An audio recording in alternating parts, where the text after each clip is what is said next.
Imagine if your favorite superhero got the kind of ending most heroes never get. A real one. Not a reboot, not a relaunch, but a final goodbye. In 1986, Alan Moore wrote Whatever Happened to the Man of Tomorrow, a story that imagined the last days of the classic Superman, and it hit different. This isn't just another Superman story. It's only 2 issues long, but this story closed the book on decades of Silver Age mythology. It's part tribute and surprisingly part tragedy, and it showed us what it really means to say goodbye to a legend. And with James Gunn calling this story one of his inspirations for the new Superman movie, it's the perfect time to break it down. So today, whether you're a Superman superfan or you've barely read a panel, we're breaking down what makes this iconic story, how it reshaped the character, and why it still matters now for the upcoming movie coming out this July. So give us a thumbs up if you like what you're hearing, and let's get into what was the final story of the world's greatest hero.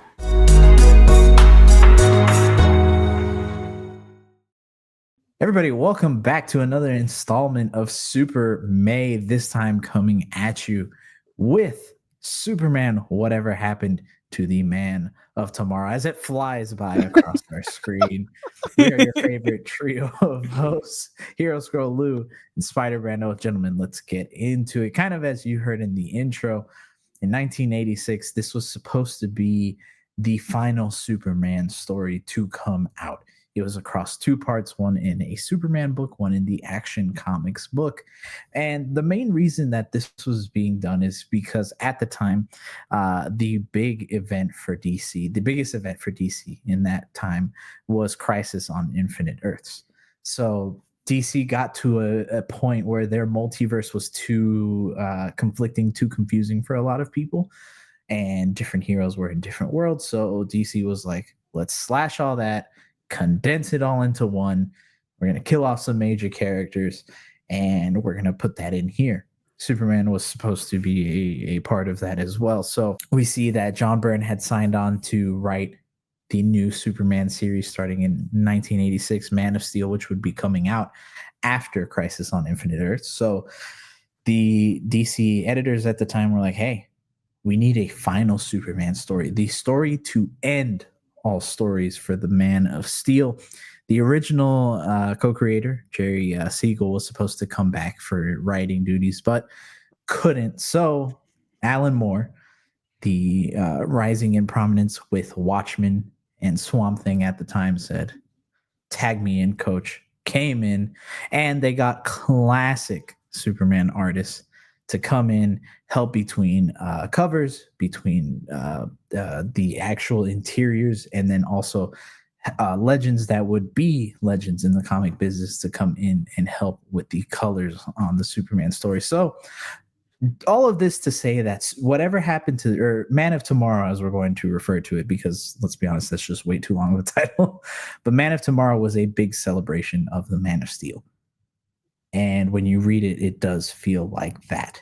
So before we get into our personal thoughts, again, it is a quick 2-issue miniseries going into the final days of Superman. You see it from the standpoint of Lois Elliott.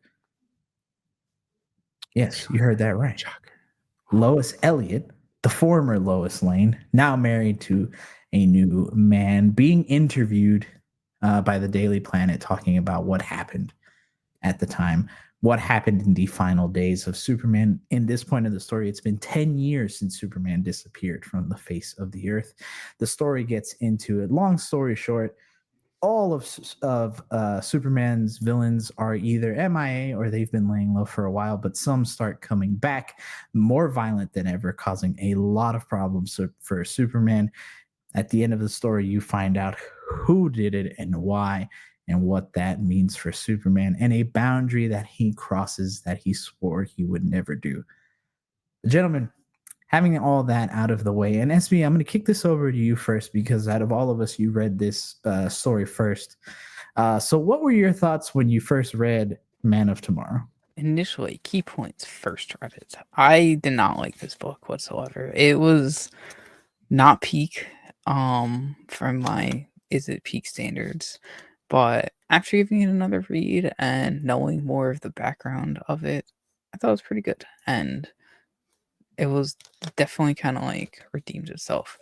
When I first read it, I compared it to All Star Superman way too much because I read All Star as like my first Superman book. I don't know. I just thought All Star was better. They were doing similar things, but not really doing similar things after I did some more research into the background. I don't know. There's still some off putting stuff that someone who's never really read like the 80s comics Superman before didn't really understand at first, or was just kind of like, oh, this is weird. But after the second read, it all kind of makes sense. And like I said, it's 2 issues, so it's very quick and easy to go through. There's a point also where, like I said, because I didn't do any of like the pre-hand readings in the first couple pages, I thought the Swamp Thing story was like actually part of the story and got kind of like confused with the stuff in the back of the deluxe edition. But overall, the core 2 issues of Whatever Happened to the Man of Tomorrow, very, very good. Although, like I said, it has some campy elements to it. I didn't say that in here. You'll see where I said that later. Still very good at the end of the day, and I'm happy I got to change my opinion on it. Yeah, no. Great perspective, honestly, because when you kind of told us first about it, I think we were very intrigued to see how we would also feel about it. Full transparency, though, we did read the collected edition, the deluxe edition, but we are only focusing on the main 2 issues. The rest is auxiliary stuff that is written by Alan Moore, but doesn't have really a big connection into this. So full transparency for people listening to that, in case you also have the collected edition. And I'm like, why aren't they talking about the other issues? But Lou, how about you, man? Yeah, at this point of us reading it, we have the state of kind of the current DCU, and we know that we're just a couple months away from the new Superman movie. And so there's a perspective of like us listening and hearing what James Gunn is talking about and kind of stories that he's pulling, as a source material to kind of create this brand new Superman reimagined for a lot of fans. But I think at the same time, I didn't really have this story particularly on my radar as a must read, even though I've known about it.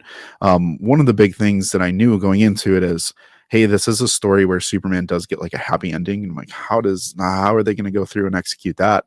But then also knowing that this is kind of a closing chapter of the Silver Age, which is funny because we were talking about with Kingdom Come of the state of comic books, especially in the 90s, what's resonating with them, what isn't resonating, the competing studios. And it's just very interesting to know that we kind of have a parallel right now of fans, those that are coming off of Snyder's movie, knowing that this is coming down the pipeline. It's almost like this is reversed to where we're going backwards into that 50s style Superman feel, in a way of him just kind of feeling light, bright, and airy, and that symbol of hope, and that character that people are thinking is going to be too perfect.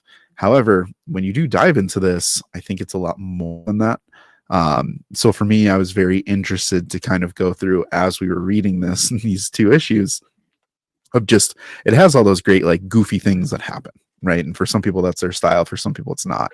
But for me, I thought it added so much to the Superman character, and the characters that Alan Moore decided to include in this were just so fitting. And I think it was just a nice fresh stamp. And I'm sure at the time it would have felt that way too.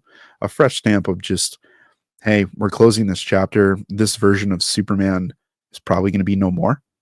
Because as you know, after this Man of Steel, they kind of depowered him a little bit and kind of drove into like more character-driven arcs, which is funny as we've been talking about this. It's kind of been a theme here at the Point 3 podcast for the last couple weeks.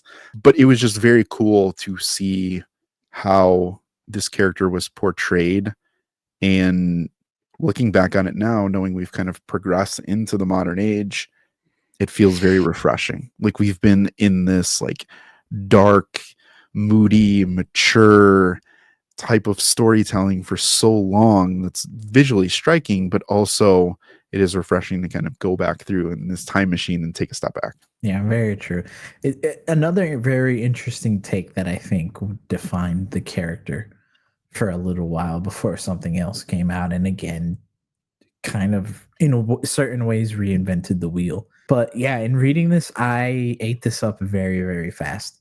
I know we've said this already, but I really want to stress how much of a quick read this is in comparison to everything else we've talked about.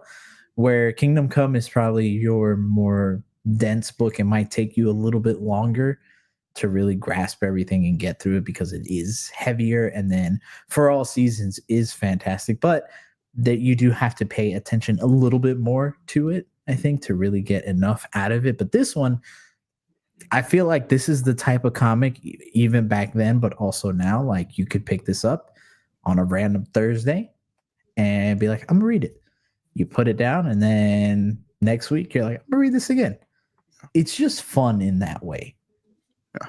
And that's a testament to obviously Alan Moore's writing, where he's able to make it that digestible, where he's able to take this gigantic era of Superman in the Silver Age and condense it down to these 2 issues and make it feel cohesive. That is not easy to do. And I think that he has to have some major props from that. And then also Kurt Swan on the art, absolutely awesome. Yeah. Loved seeing every single panel where you would see Superman kind of fly in. Just the attention to detail and the love for the character that everybody working on this, you could see and feel it in the story.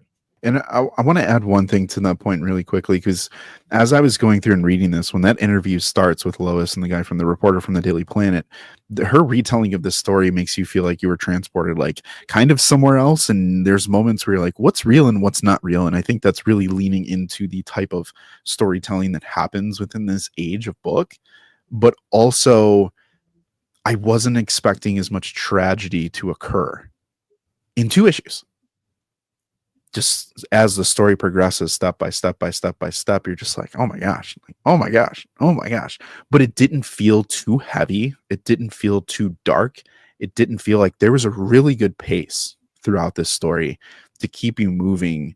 But then at the end, it all loops together and connects, and you're like, wow, okay, so that happened. Nice. Like that was a really cool, quick read. And to that point, I think the way that Alan Moore is able to start you off, especially with the opening page where it's the giant Superman statue and it's in memoriam, and he has a blurb talking about what this story is about and how it's an imaginary, and then the final question, it's like, aren't all stories imaginary? So you get into the story in a way that I don't know if a lot of other comic book writers can do that same thing, where you get transported into this very light world, but something from the start and the get-go just feels extremely off and in certain ways unnerving. And again, testament to Alan Moore and how he writes just comics. But like every time I see Superman come up with another villain in here, I'm like, this is iffy. Like it's just iffy. I'm uncomfortable in a way. Yeah. And it's odd. Unsettling. Yeah, for sure. Yeah. And I know when we were talking about it originally, I think SB, you said at first, and I know you kind of changed your opinion on it, but at first you said kind of how the deaths and the tragedy weren't really hitting with you. Why is that for you personally?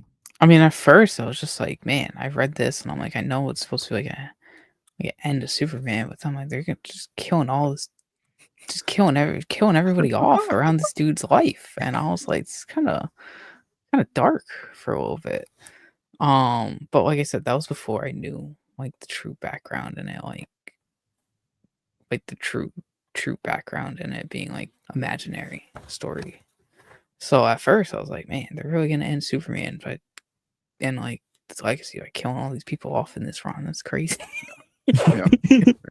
I also like when Lana and Jimmy become like superheroes out of nowhere. I thought that was like, what the hell is going on? Because I had no prior knowledge that they were like that. But they had like a story like that prior, right? Yeah, they were like those. Yeah, they were like, yeah, that was like, what the heck is going on? And then they just killed them off, and I was like, oh, that's weird. And Bizarro's offed himself, and it pays it all. I guess it kind of does pay it all off in the end when the I'm not even gonna try to pronounce that dude's name. The M dude. Yeah. When he just kind of goes into how it was all like just part of his plan. I don't know. It was very interesting to read firsthand the way I read it. I mean, and I definitely understand that point, because I think if you're someone who has never read Superman at all, and you don't know who any of these characters are, like you don't know who Jimmy Olsen, Lana Lang is, then I definitely think it's like it can be a bit jarring. It can be, but again, I think it's really well done the way that they tie all these characters into it, where you have characters coming in from the 30th century to like really kind of say their final goodbye Like the to Supergirl. Superman. Mhm. Like Supergirl, yeah. Supergirl, bringing her back, knowing that she's dead in like this universe, though, that's dark. But it was cool to see. Yeah. Cool to have them get that goodbye. Yeah, agreed. Having Crypto come back as well after having been kind of away for a little bit, and him constantly being by Clark's side, and it's just cool things like that where again it feels like everybody involved were like, yes, how do we write a finality to this story, but also continue the legacy in a sort of way. But Lou, I'll throw this over to you, because a big part of this story is the villains as well. Mhm. So reading these two issues and seeing kind of all these villains start coming back and come into play, how did you feel about them? You know, it was interesting to see, especially as Lois is kind of narrating through this, especially when it comes to Luthor, and the whole Bizarro thing happens, and you're like, okay, but there's question marks of like, why would Bizarro do this? It got to the point where when Lois was delivering updates on these characters of who they are, when you get to Luthor, you kind of are also getting the gaps that the Superman has, to where like the Metallo scene in moments where he comes up with an idea and he's always in the know, like he always is going to have a plan, like he's thinking, he's always, again, that overpowered character that like says the right thing, he'll do the right thing, he'll be the right thing at the right time when you need it. Like, I'm falling out of a building, here comes Superman. But he makes a critical error of like, I didn't find the rest of Brainiac. And Luthor goes and he looks for Brainiac. And when he finds Brainiac, Brainiac's still alive. And he basically overtakes Luthor's body and his mind. And he's like, we're going after Superman. This is the end of him. Right? And you kind of go on this journey of like, okay, there's a gap. He didn't see the rest of him. And then you get the unmasking part with Clark and Lana at the planet between Toyman and Prankster, and basically he's outed as Superman, right? Everyone's revealed, and you get this moment where the world now knows his identity, and the villains start coming out of the woodwork, and they're like, we're coming after you. Metallo's going after Lois. I'm looking for Clark. They're using him by name, and it just, you can, as the villains start putting their plans together, even Kryptonite Man, and then Brainiac Lex has his brand new ship, and he's like, I need you to stop Superman. So boom, I'm beaming you up. It just starts building this setting of like, oh no, like they're going to kill. Like they're going to kill, and they can. And they set that precedence from the very beginning of this, which raises the stakes in this entire story. So when you get the moment when Clark and Lois are talking, and he's like, hey, these are typically villains who don't kill, and they're killing. What's going to happen when the killers start to come back? And I don't know who is. And you almost get this like paranoia that sets in with Superman now. And he's like, listen, all my friends, all the people that are closest to me, which is super cool for kind of a final write-off. You get all of the people that are kind of like his circle. Let's go. We're going to the fortress, and I can only protect you there. So between him feeling unnerved, but then also for the first time being like, the people closest to you are now in danger because of who you are, and then having someone on the other side as Brainiac Luthor being like, I can do anything anywhere. Like, your fortress is not impenetrable. I'll find a way in. It was just very interesting that anyone who kind of came in that was an antagonist to Superman in this felt like they could do damage to him. So it is cool once you get, Crypto coming back and be like, you got all your buddies? Like, my dog came back from space and he's here to protect me and protect everyone else. And it is kind of cool when you do get, Lana and Jimmy who kind of step up to them, protect him, and face the heroes head on. But again, it's dangerous. And that's the one thing that I would like to say to kind of cap all the villains. All the villains feel dangerous and a threat in this, in these two issues. Very much so. And I love the way that they ramped it up. And again, to the point where when they were interviewing Lois, her being like, hey, like these people who were just nuisances for him are now killing people. And I love the way that when, Bizarro comes in and the city is just absolutely destroyed. And you're like, what in the world happened? Superman is like, what in the world happened? And because at this, up until then, Bizarro was very much like a comedic type character. He kind of transformed into a more fleshed out character later on in DC Comics lore. But then you had Toyman and Prankster, and they have their very still very silly plan. Yeah. They're like, hey, send these Superman action figures to go shoot laser eyes at people. Which is stupid. But then they send the lead case, and it has what's his name? Pete Ross inside. And I love the way that they drew it to where it just pops open like a Jack in the Box. Yeah. And at first you only see his arm sticking out, and Superman is just in pure shock. Yeah. And it's scary. It's scary that if these people are starting to be like that, then what happens? And they do it so well between Lex and Brainiac, where once Brainiac takes over Lex, and this is how you see that Brainiac is obviously the bigger threat, is that when he takes over, Lex is still fighting him. But the way that they draw Lex as this sweaty mess who's just trying to fight him but just can't. And then Brainiac's like, I feel you resisting me. Just stop. Yeah. So start walking. There's something terrifying in that. The cool part about those two pieces, especially after reading For All Seasons, and I'm curious what you think about this one, Spider Brando, is you do get the core in these moments. I think they happen right after another of Toyman and Prankster took Pete Ross, who was Superman's Smallville best friend. So they're going back to his past and bringing that forward. That's how they found out about his identity. And then you have Lex, who was already portrayed as I'm his greatest villain, and the Brainiac's like, no, I'm his greatest villain. And why wouldn't they work together? Lex is fighting him. So you get that dynamic of does Lex actually hate Superman? Does he like Superman? Does he just not want to be? So how did you feel kind of about that? In that first issue of Superman, was it 423 is the first one, right? Yes. Yeah. Spider-Brain, how did you feel in that of just the portrayal of kind of what we know about the history of characters that are involved with Superman from that perspective? I feel like it showed more of Lex's ego than his hatred for Superman. Definitely.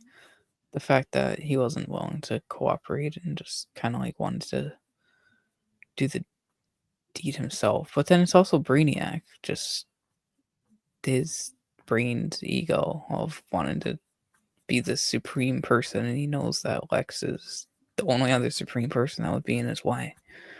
So I feel like it's kind of fitting, as much as we think it's not. It's your greatest enemy is your enemy. So they're enemies.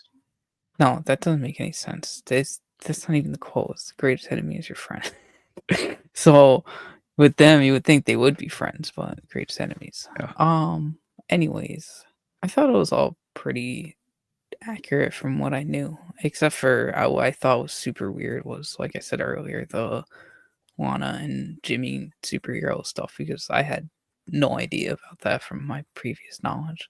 Yeah. But knowing that they are those are real stuff. Yeah. I rescind. And I think they actually had a really cool moment after, Lex and Brainiac are basically going to infiltrate, and the Legion of, I don't know, what were they even called? The Legion of what? Legion of Supervillains. Okay. When they show up, and they felt a little odd to me at first, but then they're very purposeful throughout the rest of that time when they're outside the fortress. But when they were there and they were obviously threats and that whole thing is about to happen with Jimmy and Lana, I really did love when they were like, we need to help him. We see a shift and a change in him. We need to help him. Jimmy is looking. He's like, I know there's a formula in here that can give me, was a last lad or something like that is his name. I can get powers. I can take the formula. And then Lana's like, if I sit in this pool of chemicals, I can get powers of like a Kryptonian type of thing, get superpowers. And they're just willing to like go to bat for Superman and just help him in any way possible, throwing all caution to the wind. But when she got into that pool, and then she could hear, and she had super hearing, and she could hear Superman's conversation with Perry while he's sitting there, and he's talking about, I loved Lana, I've always loved her, but I love Lois, and that's who I want to be with. But because I love them both, I can't be who I need to be for each of them. And it hurts, and I have to keep this secret. So they don't know that he has this love for them. Again, it was in this issue, they just found out. Lana just found out he's Superman.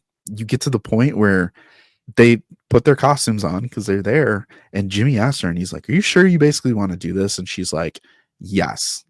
Like, we will fight for the person that we love. And it was just so cool and impactful and powerful. That's like one of the scenes that stuck out to me most. And they try to go out there, and Lana does her thing, and she's like, whack, bam, Luthor out. And then the League of Supervillains do what they do, figuring it out. GG's. Goodbye, Lana. Yeah. And then shortly after, Jimmy gets Scott right there too. As soon as she's done. They got so fast within each other between Lex, Jimmy, and Lana. Yeah. But that's what I like about it, is how it's written to where in reality, like if you're in a battle, like if you're in a final battle, yeah, these things are gonna happen like that. And I mean, again, you look at the powers that she got. Yeah, it's just Lex is just a dude. All she's got to do is one good neck chop, break the neck, he's done. And that's what she did. But then her inexperience leads her to her own demise. And then Jimmy running in also leads him to his own demise. So I not that I enjoyed the jest, but I like how it was written, because yes, in this big final battle, like I just think about it like in movies and many other things where if we see like a big battle, people are just getting got left and right. And it sucks, but that is what happens. And then when you have your ultimate sacrifice with Crypto, getting Kryptonite Man, like it's pretty sad. Like you see Crypto, honestly, in some pretty scary panels. Like if I saw this dog coming at me, yeah, I need a change of pants, okay? But he gets him, and then he just lets out this like poor little howl, and he's dead. R.I.P. Yeah. But the big reveal I think we do have to talk about is how it is Mr. Mxyzptlk. That's my best attempt. That's the only attempt you'll get in this video. But the fifth dimension imp, sorcerer, whatever you want to call him, is the one behind it all. And he's like, I got bored and I wanted to kill you. Yeah. Every 2,000 years, I'm like, dog, what? Like, what? This is what you decided to do, is take down Superman? Which, in a way, I feel like is a very cool idea.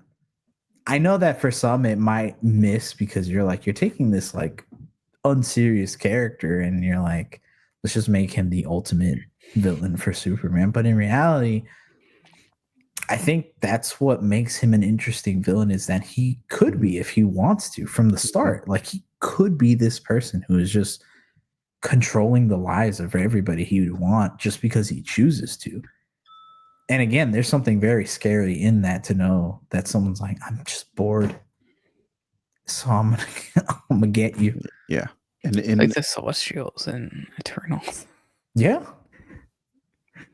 Dude, but I mean, that's kind of, isn't that funny that like for years and years, decades and decades and decades, like these higher beings from other dimensions, like it is just a game to them in a lot of ways. And I think that just really doubles down on like how impactful all this stuff is to Superman.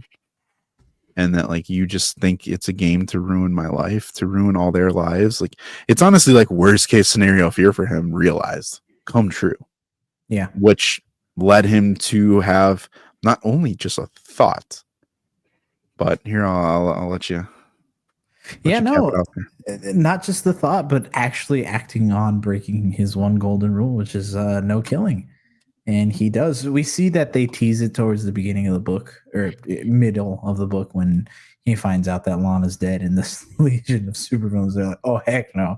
Let's get out of here because he's about to kill us. Nah. And they dip and then they're gone for the rest of the story, which is really funny when you think about it. But then, yeah, no, he realizes that there's only one way to stop him. And so he tries to put, I'm just going to refer to him as Mr. M in the Phantom Zone, and Mr. M realizes what's going to happen, so he says his name in reverse, which allows him to go back into the fifth dimension.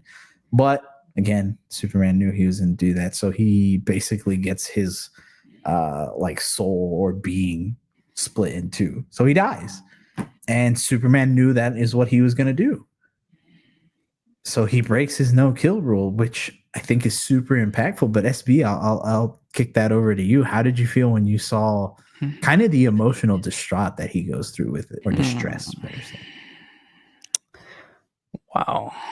As one who just watched Man of Steel last night, he definitely had more regrets than what Cavill's Man of Steel had with the Zod, you know. Shocker. But I did like that parallel a little bit because it kind of made me watching Man of Steel last night and like having this in my background kind of made me think of the Mr. M decision. And I was like, damn, he kind of had to.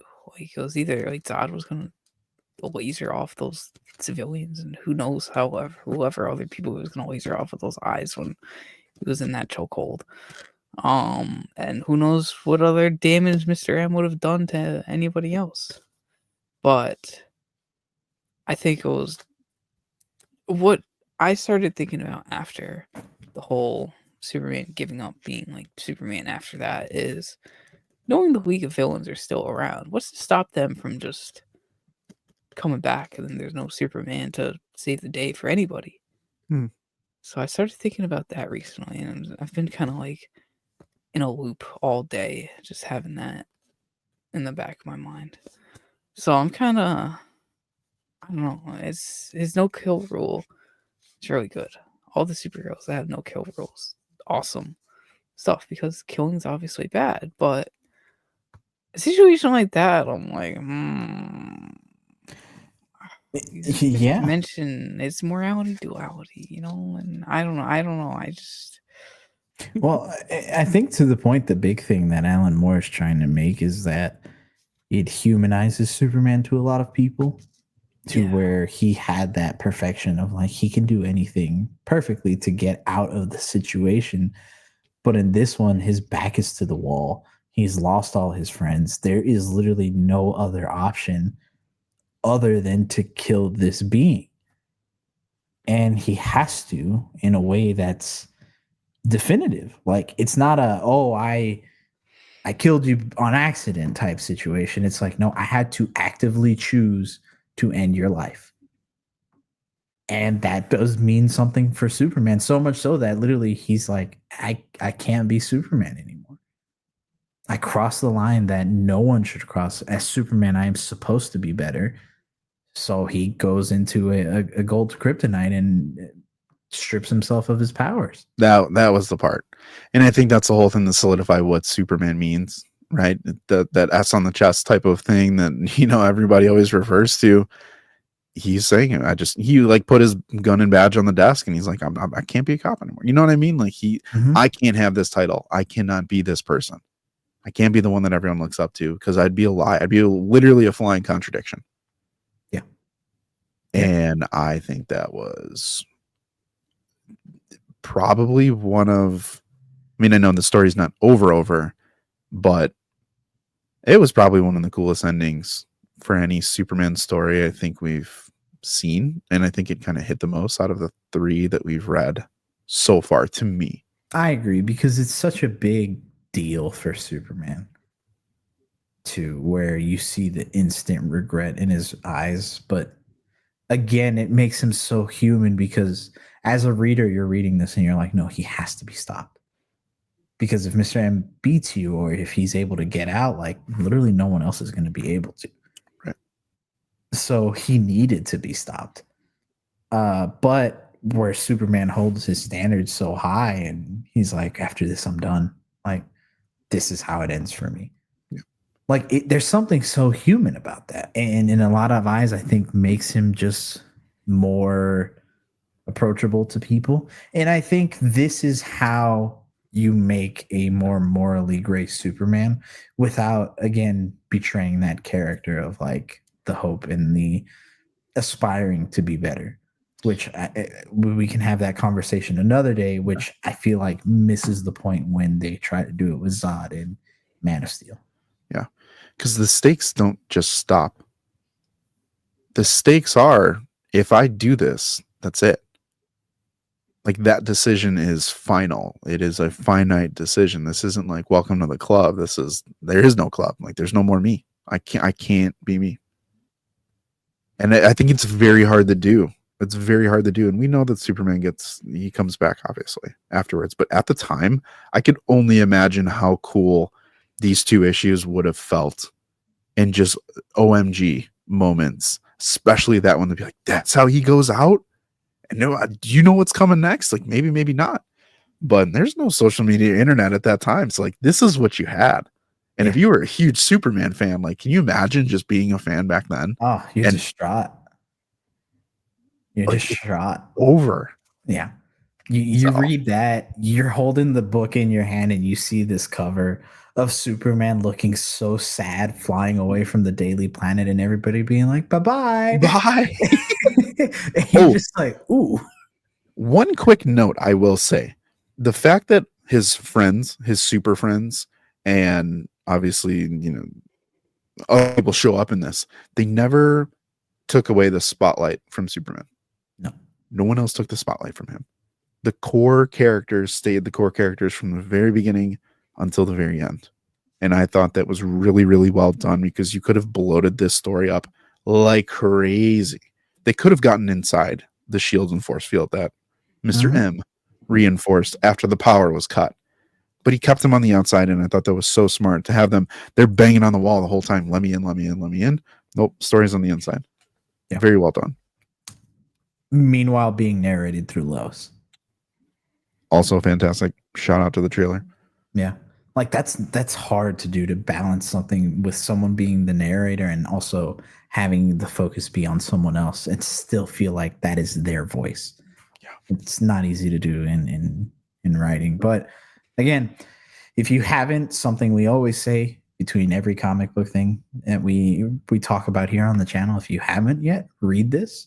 Definitely. Again, super quick read.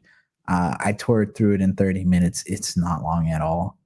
2 quick issues that I think you'll really enjoy. So definitely read it if you haven't. But SB, I'm gonna kick it back over to you, kind of getting into the next part as we have with all these other stories that we've talked about. Since Superman is coming out July 11th, not too much longer.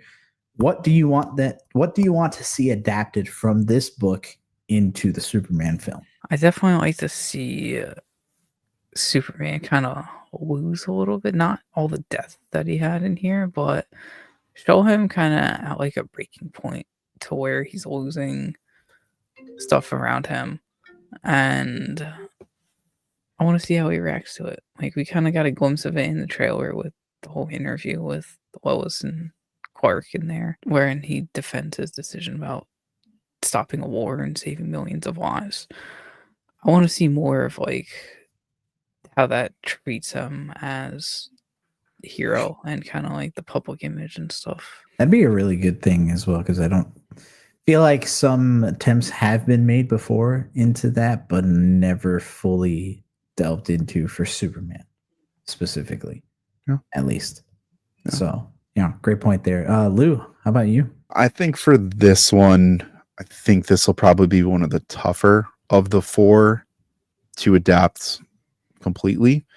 I do think what they can do is take some of the threats that he's already had, since this looks like it's going to be an established Superman, and carry them over to kind of a second appearance, like the Hammer Baravia, Lex, some other people he's had run-ins with, to where they're coming back at him kind of a second and third time, right? And really just kind of doubling down on almost that thing of, Batman, I'm going to stop you every time you get out. And they're like, well, if you throw them in prison, they're going to get out. And he's like, I'll stop them then. Spider-Man, you're going to have your characters, I'm going to web them up. What's going to happen? Like, you're not finishing them. I want them to really challenge what it means for Superman to handle infinite threats and take those threats and point them at people he cares about most. And I think something we've talked about off screen beforehand is like, is that on Ma and Pa Kent? Is that going to be at Lois specifically? Is it going to be like challenge his life but keep his identity secret still? Don't reveal that, but have him, almost get that Matt Murdock hearing of like, someone I know is in duress. Do I leave this situation now and risk exposing my identity, leaving the scene here? Like, have those thoughts keep going in his mind, to have that overlay that we talked about with Kingdom Come of, you're imposing your will. And they show that in the trailer. You're imposing your will. Your decisions are going to have a ripple effect, not just on the people closest to you, but the world, and potentially people and villains that you didn't even think were even in play anymore. That's what I'd love to see most. I agree. That's also kind of my take on what I would want to see adapted. They could definitely do a very good job of making potentially some of the villains that he's fought before maybe more zany type feel, where they're like, haha, I got you now, Superman. And then they come back and they're like, I'm going to kill your family. And you're like, whoa, hold on, what? And that can catch Superman off guard. And I think that would be really interesting to see, where what you have Superman's viewpoint maturing is how these villains keep coming back more and more dangerous. And to the points of what you guys said, how that affects the other people. And there's a line in the book that is absolutely fantastic. And I forget where exactly it is. I was trying to look for it really quick, but it's a part where I think it's Lois or Lana talking about Superman. And they're like, why are the best heroes always burdened by conscience? Yeah. I think if we can see that, how Superman realizes that, like, all these things that I do, or start to realize at least, that all these things that I do have some sort of consequence to the people that I love. And I think they could potentially really show that through Lois, his parents, how even though they're all the way in Smallville, could we see something like one of his parents, either Ma or Pa Kent, getting sick because they are literally worried sick about what is happening to him. This point, to see the 4 books that they've chosen that James Gunn has referenced, spanning across eras and taking certain parts of them, I think this one's going to be the most difficult, but I think this one will be the most aha. Mm-hmm. And when we see it, we're going to feel it. And it's very different because it's such a fine line, especially in this, to where, again, at the end of this, he still remains Superman. He keeps those ideals. His actions have changed, but who he is at the core is very strong and very solid. This very much could be a Clark that we do see, or a Superman in this movie with James Gunn, who has tears in his eyes at the end of this as he's fighting in a very different way from what we got in Man of Steel. And I think the end of the movie could be something very similar to this, of decision. What happens? Listen, we'll get to it at the end, but each ending of each of these 4 books is just so good, dude. It's so good. Yeah. There's so many things they could do that are going to feel awesome. They stay with you. And I think as we've prepared through this month of May and reading through all these stories, it's so interesting to see how these authors really made sure that they stick with you. But I think it's just a testament to, honestly, Superman as a character. How I don't think there's many superheroes out there that can have you cheer, cry, and also at the same time be like, dang, that's what I want to be at the same time. I think most of them can either fit into one category at a time, but Superman being able to fit in all 3 is so rare. And at least throughout these 3 books, they've always made you feel like, yeah, Superman's the GOAT. And I think throughout all the reading we've done, I think that just kind of solidifies it for me. He's boring. He's not bland. He's extremely interesting. The characters in his universe and his world are very fun. I think that if you do anything, read these books. Read these books. It will give you a brand new perspective on the character that people have only just chattered about. No YouTube video is going to do it justice. Ours, for as much as I love us and a quick self glaze, I think we do a pretty good job of portraying just how impactful in a positive way these are. But we're still not doing the stories justice. Read them. This one is so quick. If this is the first one and you're watching this for the first time, you can start with it. No problem. Read it, pick it up. Let us know how it is. Drop it in the comments, DM us, whatever it is. We want to hear how much fun you had while you read the story. Absolutely. And with that, we'll kind of end it here. Next week, make sure to join us for one last installment of Super May. Again, gentlemen, it's crazy how fast that this month has already gone by in these stories. But we're going to go into the final one, also the newest Superman story out of all of them that we'll be talking about, All-Star Superman by Grant Morrison. One that is absolutely beloved by Superman fans. We're going to talk about why and what they can use in the next Superman film. But everybody, if you aren't subscribed to us yet, make sure you are, because we definitely appreciate that. And make sure you join us over on Discord, because we talk about all of this stuff on the daily, and we want you to be there as well. But we have once again been your favorite trio of hosts, Hero Scroll Lou and Super Spider Brando. Everybody, we will catch you in the next installment of Super May.